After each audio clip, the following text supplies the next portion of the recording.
all right. Check one, check two. This is it.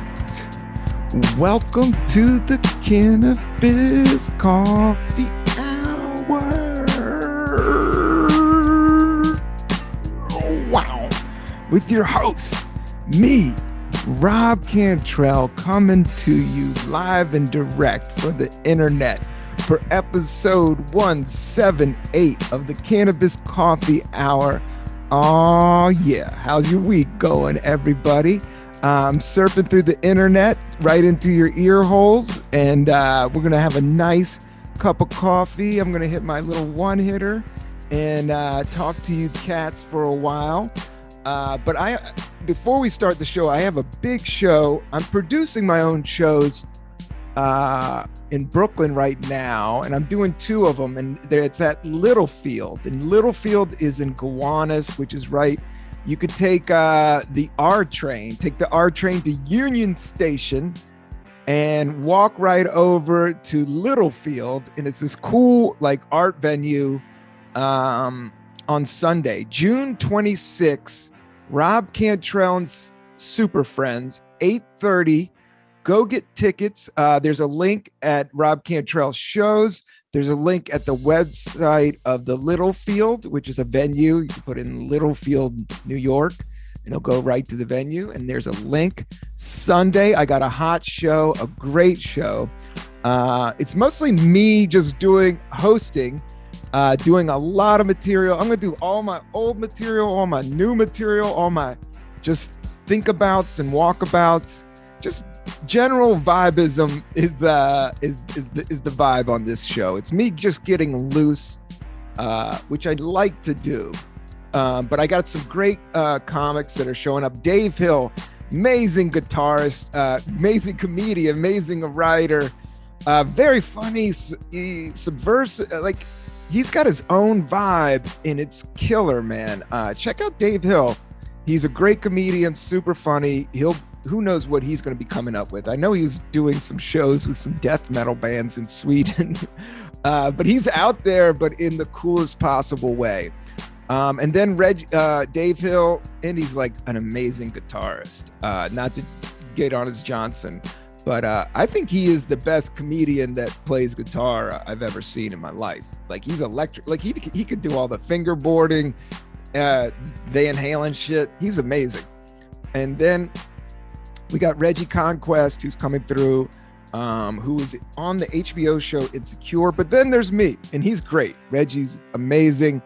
I've known him since he moved up from Philly. He has a funny backstory. His dad was a cop in Philly. He has a crazy cool backstory, and how he approaches his stand-up is amazing. It's just, it comes from a different angle, and I dig it. So this is going to be a monster show. I might throw up a few others. Come through, post about it, tell your friends. Okay, plug a nation. I'm kind of sick of the plugs, but I did the last three episodes. I was like, I gotta plug my big show coming up, and I keep on forgetting.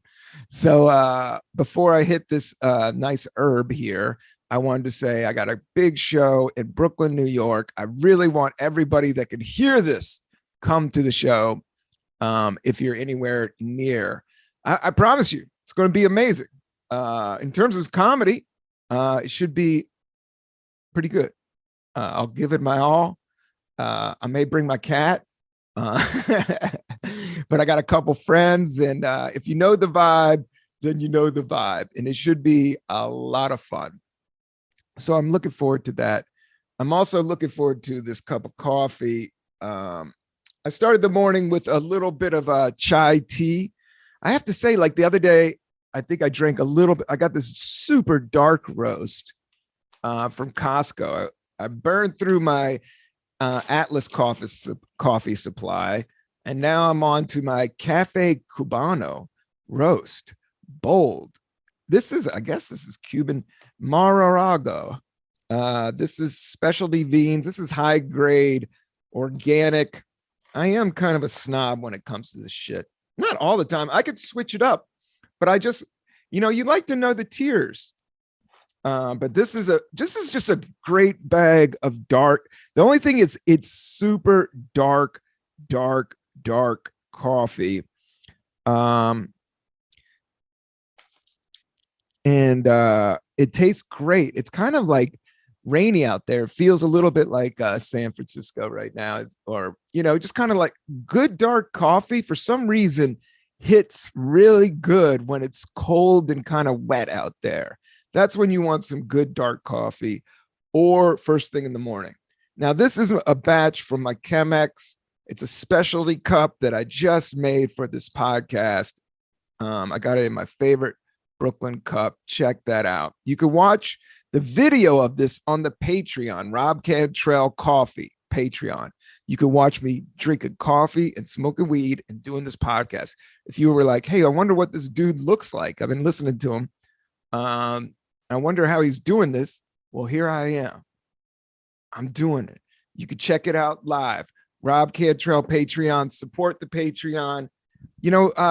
As I move forward with as we move forward with legalization throughout the nation, throughout the universe, it seems like I just think this is a great podcast, great platform to get things out there. The numbers are going up. I want to appreciate everybody that's liking and subscribing. If you're listening to this, like and subscribe, like it up, subscribe. It doesn't cost anything to hit the like button.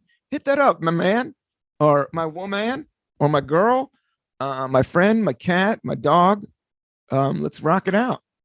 But I have what's called a little bit of a one hitter of this new strain called Pie Hole that I picked up from my good friends over at Mr. Nice Guys in Brooklyn. It's an actual new dispensary that is, they run things really well and really sweet and really simple, and they're not cheesy. It's not over the top, but they got the goods, they got the real. I've been around the block, so I know what the cannabis should be like. And before, some of these legal dispensaries started to pop up, there was just a lot of bodega. Like you've heard this episode before, not episode before, but you've heard this before that I don't like black market cannabis. I do like it legal. I do like it from a dispensary. I do like it from a real grower that loves the herb, that loves the plant, that is probably into nature and probably has a kombucha supply. But the thing about cannabis is like it ranges from all types of people in all cultures. American culture, Australia has like a crazy cannabis background too. I think there's like one town, it's a NIMBY or something. There's like one there, Amsterdam is there. Heard great things about that place. But let's try some of this Pie Hole number 5. It's a good name. Shut your pie hole. I always liked that's a good. Telling somebody to shut up is kind of harsh, but sometimes you got to do it. But sometimes it's a little, like for real. But telling somebody like shut your pie hole, I mean, that means like what you've been eating pie all day. All right, you're like pie hole, like you put pie in your mouth.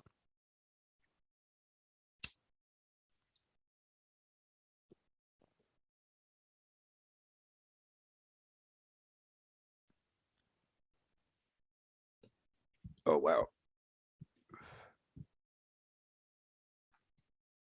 Super smooth. First hit of the day there. Whoa. I could feel like a good tingle. I haven't had, I have been on somewhat of a tolerance break. You got to do that sometimes with cannabis. It's like you got to take a little bit of break for a few days. Same thing with coffee. I was backing off a little bit, but then I was like, yo, I got to do a podcast. I got to give a little bit of herb and a little bit of coffee. And that's what I like about this podcast, because it's, it's kind of like me taking my break time and making something fun out of it. But sometimes I can get lost in my break time. So at least like if I'm just like, yo, man, all I did was, at least I'm feeling productive while I'm smoking, which is something that a lot of people are doing right now. I did see a cool thing on High Times magazine the other day about productive stoners, and there is so many productive stoners out there. Shout out to all the productive stoners. Shout out to all the non-greasy stoners, the non you know, there's a dark side to hippiedom, as I always say.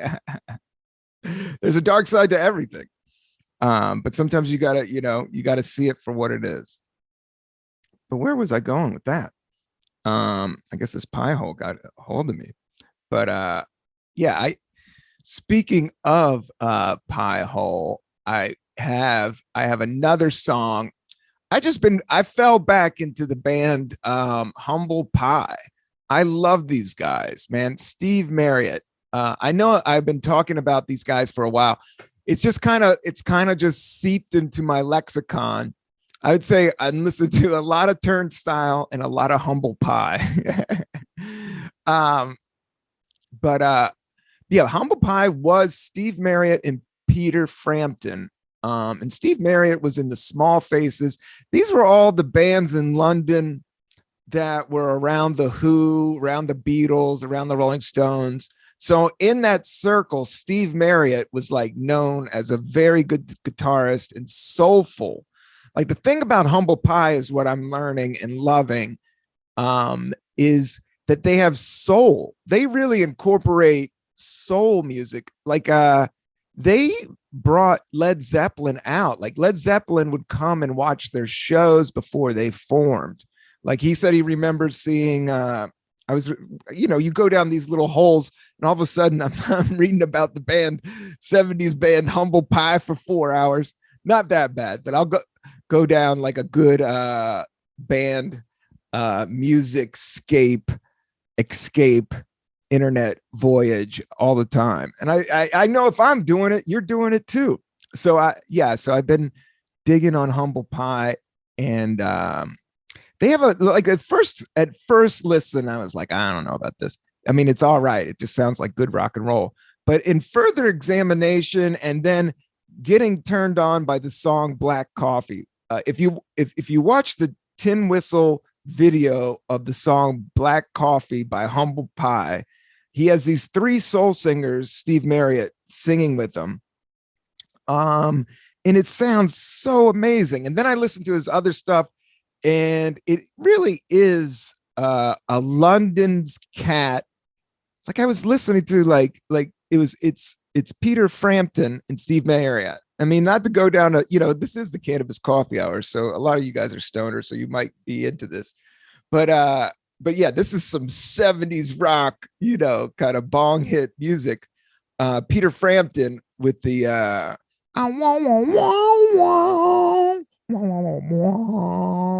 do you.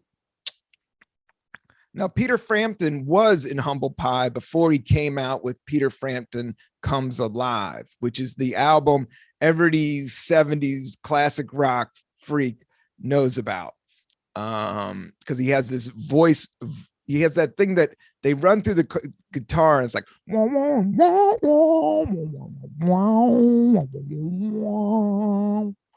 and that was that's what made that live album so hidden. It's a lot of like, I guess what looping is. I guess who's the redhead singer from London? You guys know what I'm talking about, but he pretty much did the looping pedal with his guitar and kind of created a landscape, and that blew everybody away because they hadn't seen this new technology.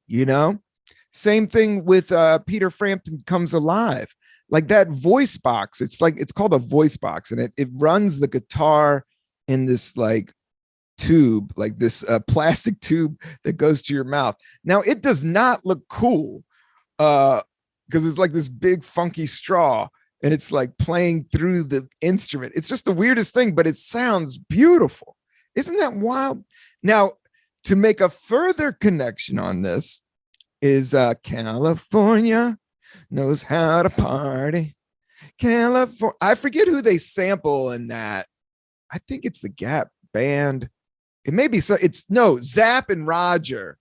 They were a 70s, later 70s funk groove that Dr. Dre samples, but they used that voice code like they would do the wah, wah, wah, wah. They would do it on the keyboards, and that's California knows how to party, and California, which is, I have to say, I mean, as much as I love New York hip hop, and I like, I'm a kind of, like I've said, I'm kind of a snob.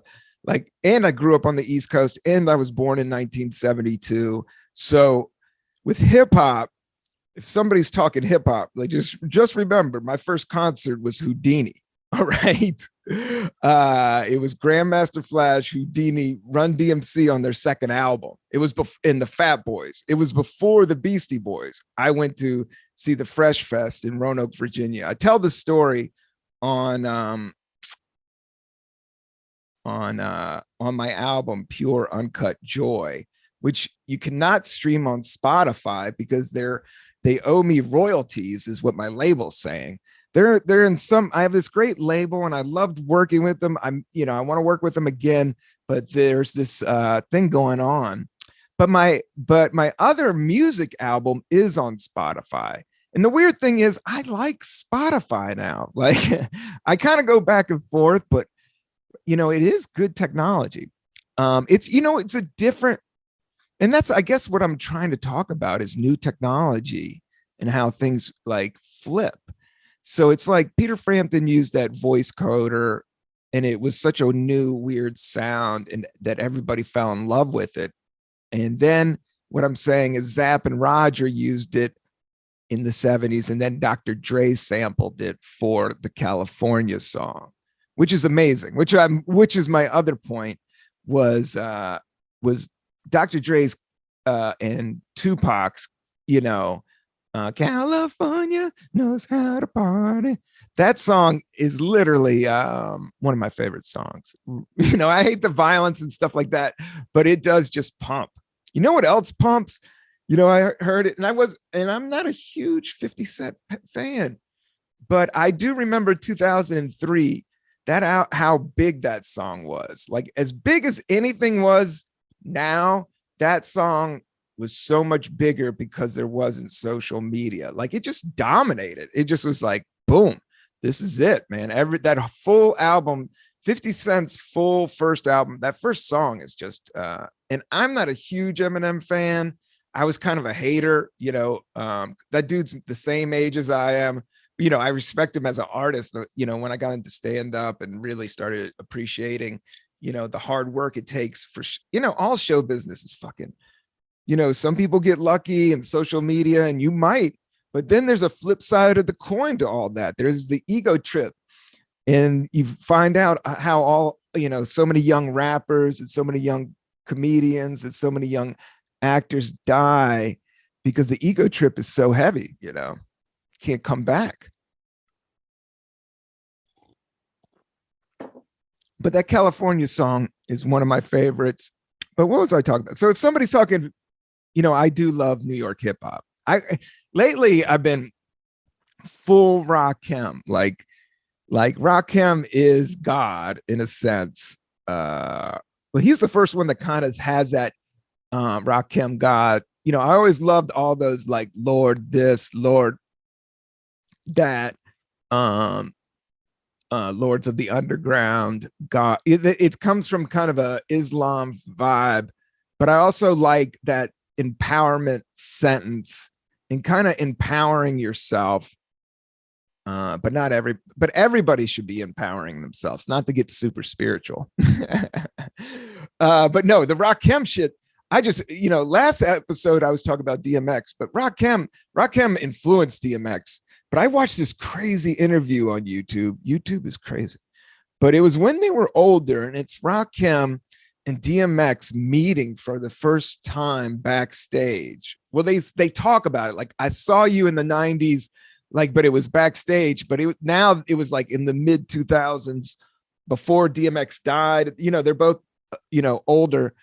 And they were just talking about their careers. And he was just giving flowers to Rakim so hardcore. He was like, this is the dude that made me want to rap. This dude, he goes, this dude, this is what he said. He said, this dude said the illest shit and never cursed on a record, like never cursed on any of his hip hop records. And his shit was more gangster than the most gangster shit out there. That's Rakim is like that. It's just coded in complete, you know, just fucking a dope artist, man. I mean, but everybody, it's kind of like, but then you kind of go through phases in life, and you play something too much and you listen to it and then it gets played out. But that's why I kind of fell into Humble Pie, and we'll talk about 70s rock and Humble Pie. I'm enjoying this episode. I'm having a blast. I don't know if anybody else is, and hopefully you understand me. But I think we're having a good time. I know I am. But yeah, going back to Humble Pie.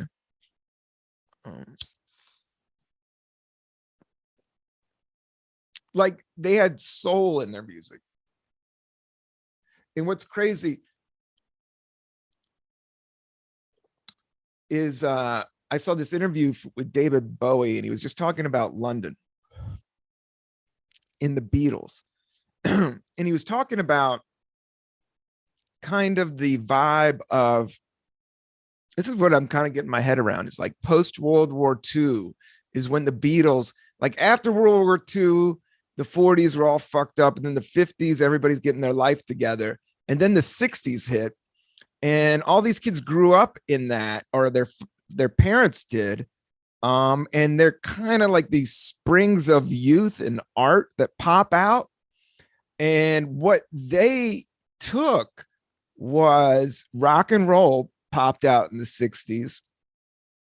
And that, rock and roll, that freedom, that rebellion, that joy, the vibration.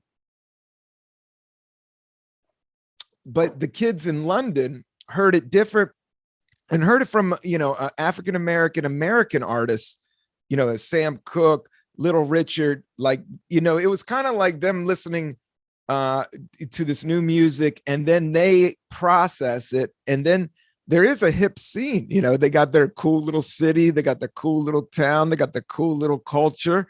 Not little. I just think of that as like everybody has a scene, everybody has a culture. All these countries, all these towns have like 2 or 3 cool blocks where the good pizza's at, where the good coffee's at, where the good record store is at, where the good venue's at. So it's like, they just kind of Americanized this stuff and kind of came out with their own thing. And that's kind of leads me, so Humble Pie, what I think is amazing about them is that, I was definitely a diehard Led Zeppelin. I still am. Like, I wear a lot of like Pink Floyd shirts, and I have a Pink Floyd coffee mug, and this is that Brooklyn like coffee mug that I really like. It's mostly like how it's just made. It's just sturdy, and the porcelain is fucking banging. It's solid. It's authentic. You could tell somebody made this shit with their hand. And that's what I was going to say about Humble Pie was as much as Led Zeppelin, it kind of gets into wizards and elves and, mysticism and all this shit. Whereas Humble Pie, they just did soul music. They just did rock and roll and soul music in its purest form. So you're kind of like, who's really, I don't know. Everybody has their own gig, but it's just a different vibe. And I haven't played it out. The only thing about Led Zeppelin or even the Beastie Boys or, all the stuff that I grew up with, Nirvana, Smashing Pumpkins, the groove is kind of worn out in my head because I've had it so much, and I think that's with hip hop too, as well. And the new hip hop has such a new stylized beats where, it still flows and is dope. A lot of these guys I like, but I don't listen to it on the regular. I'm pumping some humble pie. I'm pumping some Donovan. Uh, yeah, man. Yeah, Steve Marriott and Peter Frampton. So it was like David Bowie grew up with Peter Frampton. That's the video I saw. And he was talking to Peter Frampton. He was just like, yeah, that guy's one of the best guitarists in London. Everybody was just like jocking Eric Clapton and Pete Townsend. But, Peter Frampton was like, in terms of blues guitarists, that's what they were doing too in London. They were doing the blues. Now the blues, like the real, I can't say I know that much about the blues. I mean, I know some Son House. I know some records that other rock bands shot out. But yeah, I do know some Son House. And I saw, I can't say I saw Buddy Guy play a couple times. I saw Buddy Guy play at a concert, and I went to Buddy Guy's bar and saw somebody play. And then I went to BB King's. I think I performed at BB King's. I almost performed I don't think I ever did BB King's. Now BB King's was BB King was like the guitarist of blues musicians. That was the the great blues artist, I guess, of the later year, more of the modern times, like 50s and 60s. But man, that has a deep history. I need to get into all these records. I think everybody's into vinyl, and you're like, why would you listen to vinyl? But now I kind of get why vinyl is so popular, because a lot of it is like, we've gotten to this point where we have so much media. You could just sit back and figure out what movie you want to see. All these streaming services are amazing. Shout out to Peacock, which I got to be on, but I had to pay a fee to watch my episode.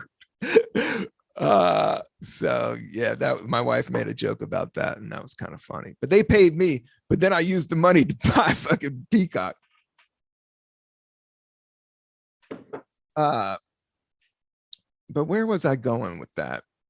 I was talking about, oh man, we were having a great conversation there.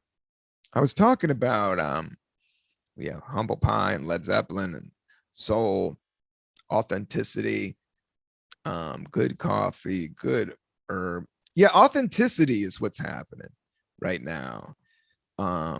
It's always been happening, but it's so far in between. So if things are authentic, that's why I'm trying to jump on and do these podcasts weekly, give you good sound quality, change up the beats, figure it out, like and subscribe. But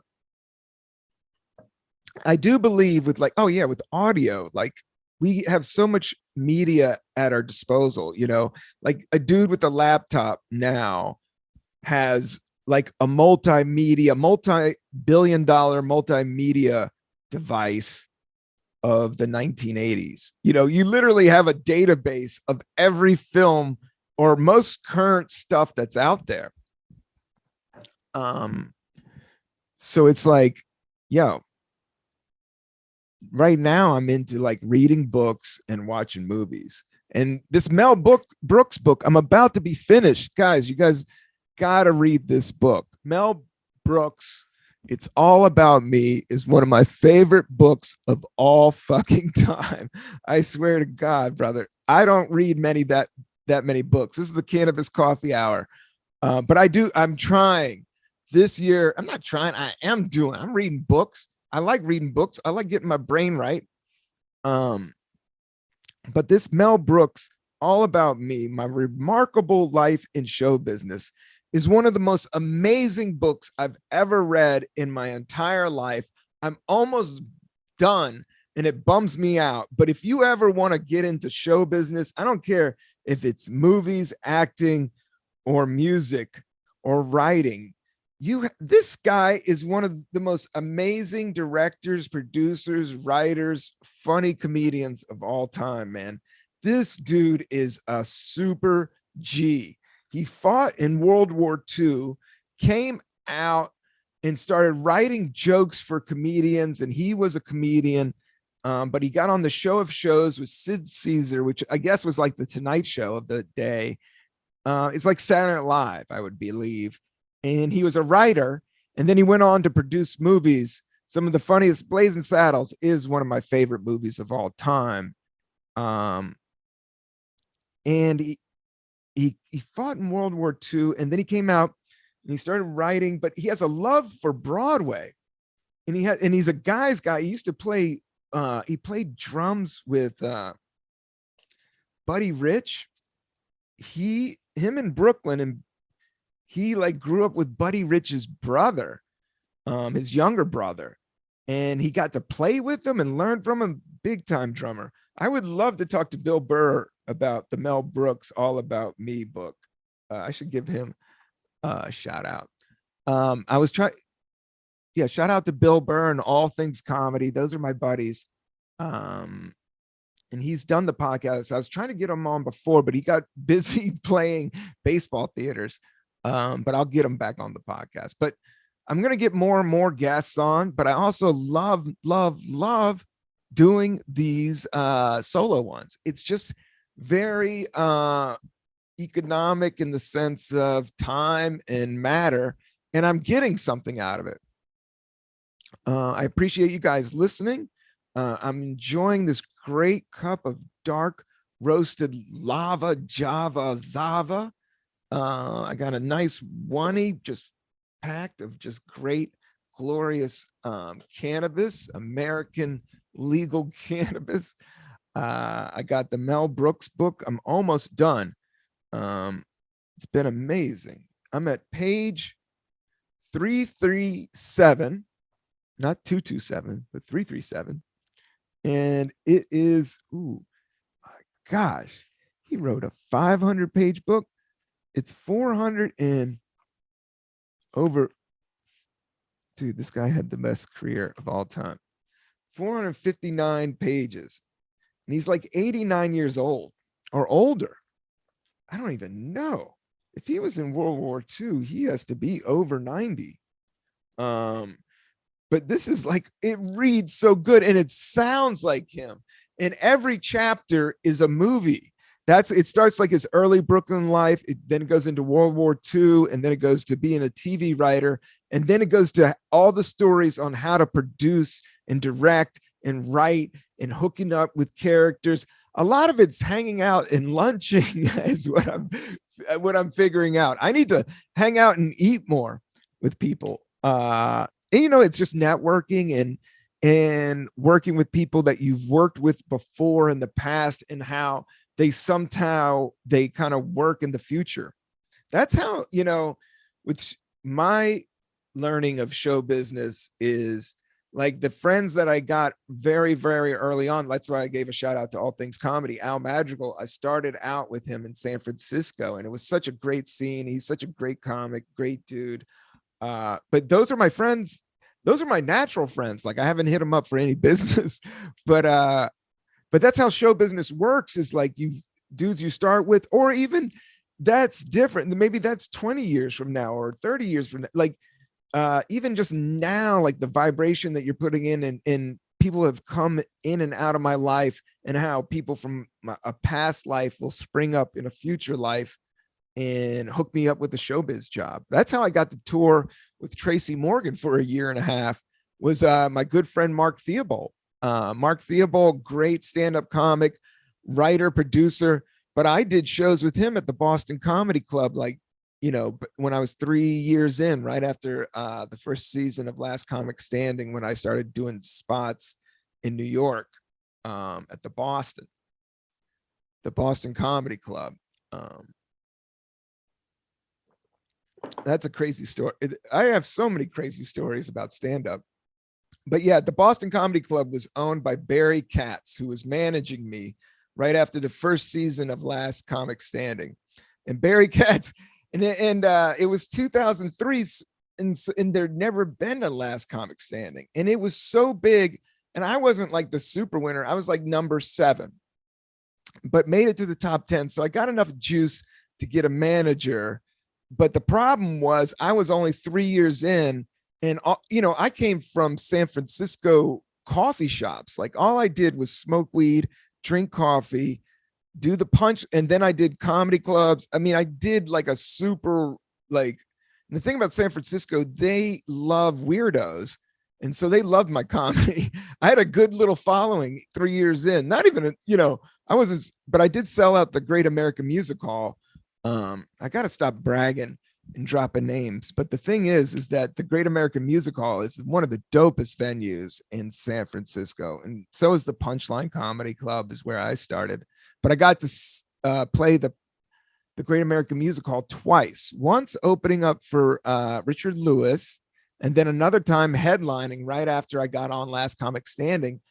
The comedy clubs didn't know who I was, and I didn't have like an hour of material. I had like 15 minutes out on the road material, and I had about in the city, like stoned out, coffee shop. I would guess it was a little bit even before the alternative scene. I remember kind of figuring out who Zach Galifianakis was back in 99, 2000 even.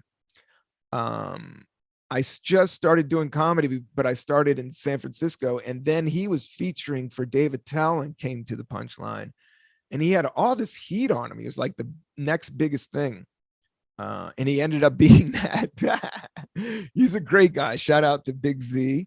I don't know him that well, but I have performed with him and done stand up with him. I would say, a bunch over the years. Not a bunch, but before he got the big movie stuff going on, we did I did a lot of these bar shows. I did a lot of these alternative venues, and that's the type of cat I was. I like the weirdos. I like this. Come out to my show at Littlefield in Brooklyn. We're definitely gonna get odd that night. But San Francisco is such a stoner, like trippy scene. I know it has a different connotation now in 2022, but when I moved there, it was way out. It's still probably, I'd play there in a minute. I think it's one of the best places in the world. Even though it's going through some funky shit, but I know the right spots to chill. I know where the beach is at. I know where the buffalo hang out in Golden Gate Park. I know where the fucking, what neighborhood not to hang out in. I know which burrito spot is the best. I don't know which one's the best. That's a cocky ass Bay Area thing to say right there. I know some generic ones, not the heavy, deep shit. But yeah, I love San Francisco. Shout out to all my friends there. But what was this? Oh, Robin Williams. Yeah, Robin Williams. His first special that I remember watching with my dad. And this was like, my dad passed away when I was 10. So I was thinking about it. Like, yeah, I would watch comedy specials with him. But we watched the Robin Williams special. He was psyched about Robin. He thought he was very artistic. My dad respected super artists and good shit. And Robin Williams just was a monster. That first comedy special, because he came from like Mork and Mindy, which was like the biggest sitcom ever. Talk about a career, dude. Robin Williams. Show business is a wild, big universe. And there's and the whole idea of getting famous and being on stage is a trippy little thing, if you really think about it. Cellophane Heroes by the Kinks. It's all about the Hollywood movie stars and like the biggest stars from the 1950s we barely know, but you bring up somebody from the latest TikTok and you know everything about them because you've seen them eat cereal in the morning. Is it too much? Is there too much media? I hear a lot of people getting anxiety from opening their apps and doing stuff. And I have to say I do. I had to take I was getting a little bit of anxiousness. And then I went out and got some herb. I really think I deal with anxiety and anxiousness. Herb, if done right, can be a great tool is how I'm, playing it now, that's one of the reasons I love cannabis is it how it cuts away my anxiety. Sometimes it adds to it. So that's why it's great to be educated, informed, and honest about it. One of Lenny Bruce's famous jokes is like this fake pot commercial about all marijuana being the same, and he's like, no, no, no, all marijuana is like completely different and all this shit. And because you can have good herb, you can have bad herb, there's the dark side to all this shit, man. Oh shit, I hope you guys didn't hear it. That was like my computer buzzing up. Somebody's calling, and my messages are connected to my laptop and shit. But yeah, man, I love doing this podcast. I love listening, talking to you guys. Oh, there's the end of that coffee jam. Yeah, I would say dark pie hole number 5 is a great strain. This is Cuban coffee. That's why I think I got some anxiety. I think this is a dark roast. I think this is a Cuban coffee. This is rich. Yeah, I think it's from Rockville, Maryland. Yeah, Cafe Cubana roast. I think this is a really super caffeinated, because I was worried about doing this podcast because I wasn't feeling the mojo, but with a little pie hole number 5 and some dark roast coffee, we're off to the races. I sat there and talked about humble pie for 20 minutes. We'll get some rock tunes on there, some beats. I love making the music for this podcast. All the stuff I'm doing myself, I appreciate it. Sign up for the Patreon. Hook it up. Rob Cantrell Coffee on Patreon. And you can check out the videos. I'm going to be doing more of these. Yeah, try to smoke some weed with Mel Brooks and talk about his book. I should give him a shout out. I bet I could probably do it. Maybe. We'll see. We'll see. That's a good thing. I'm going to write that one down. With weed, sometimes you get great ideas. And the thing about a comedian, you got to always have notebooks around. And I got some great notebooks. I got a great legal pad. I'm doing a bunch of, don't you love a good legal pad? Don't you love a good legal pad? Oh, I'm not using it right now, but I got a fresh yellow one just ready to rock. I haven't had a corporate job in so long, so I get hyped on some legal pads because I can get some shit done. I'll be making lists. I'll be doodling up a storm. You don't even know, kid. Oh, yeah. Email Mel Brooks and ask him for a Zoom to talk about his book. And I'm going to be smoking some herb and having some coffee and talking to him. Yeah, we'll see. Maybe he's heard of me. Maybe not. I never know what my grade, and I try not to think about it. But no, with comedy, the only thing is there's one guy in the book I do know. He talks about this business, like showbiz business accountant. And I did come across him one time for a check. And I do know him. He's actually, he's been in some movies when he was like I know him, I remember him because he was like a teenage star, but then he was a smart cat and went to college and finance school. And now he's like an entertainment lawyer, killing it. And a very cool, funny person. I think that's what Mel Brooks talks about is like all his friends, the agents, the managers, even the actors, the writers. Like he really, with stand-up comedy, you get trapped into like a hole of just like stand-up comedy and that's it, which I've never been. I've always done music. I've always had some side project or like the Cannabis Coffee Hour or something like that. So it's like, it's just being friends with everybody, But over the years, you get bitter towards people. Showbiz stuff goes down. You figure out somebody's a psychopath, and then you just start to not trust people, and that's not a good spot to be.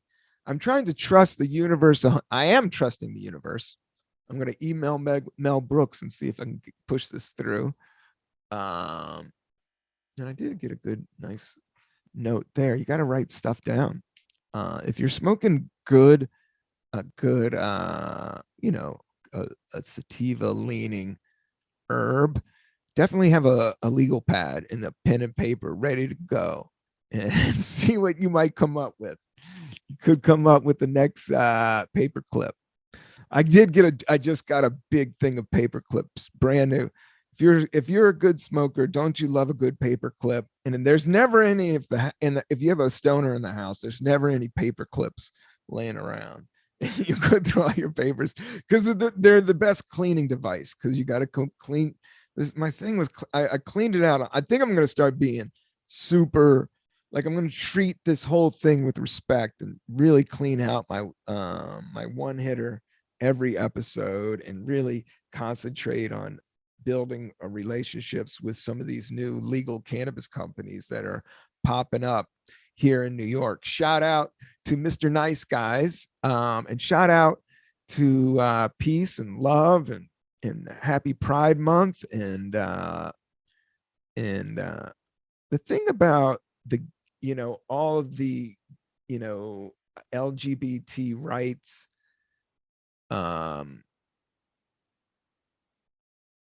awareness that is opening up, it really puts me in a cool spot of letting go of what I really understand.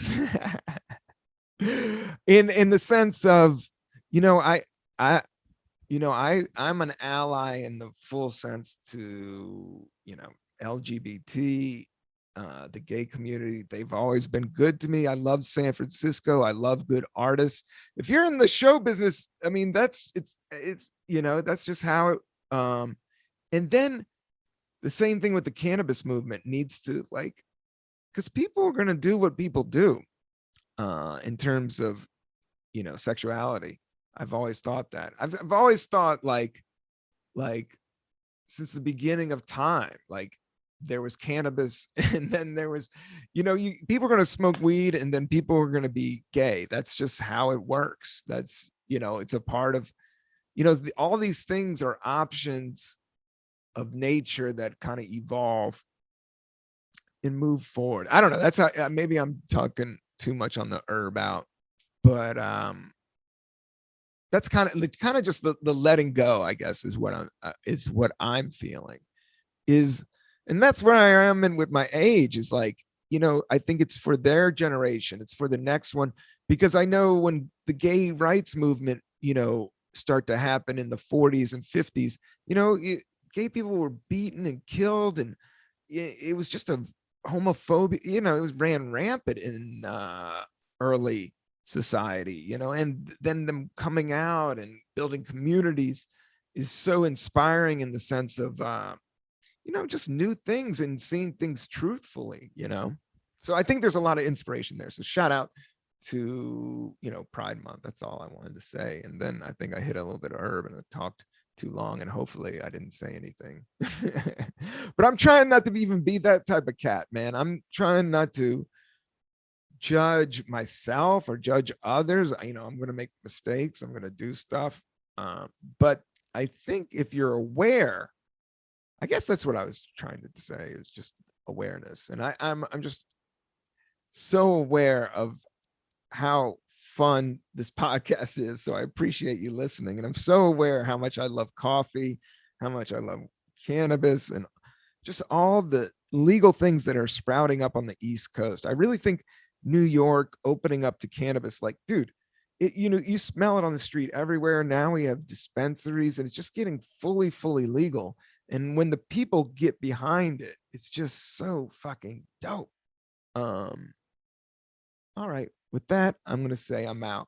My show, Brooklyn, at Brooklyn, Rob Cantrell and Super Friends. I have a show in Brooklyn at Littlefield. Check it out. I love you. I am thankful for you guys listening, and I'll catch you out there.